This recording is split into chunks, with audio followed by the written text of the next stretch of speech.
All right, I'd like to do a quick video on an amazing product that I found called Flower Fuel. Now, I want to let you know that I am in Montana. It is not a pepper-friendly place to be growing. However, for the last year now, I've been able to produce Carolina Reapers and scorpion peppers religiously with using this stuff. So this little plant is the hottest pepper in the world at the time of this recording. And as you can see, I've got a ton of little buds on here.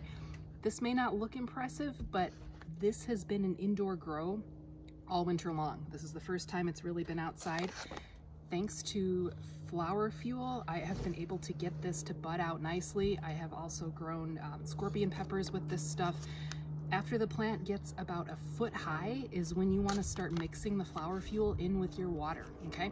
And depending on the size pot, it's going to be a different amount for you, but it comes with this scoop where you can easily use it to measure things out.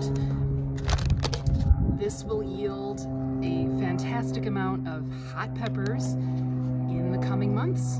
So again, Flower Fuel, highly recommend. It's got a very good ratio to get those flowers to pop, and we'll look forward to having some good peppers.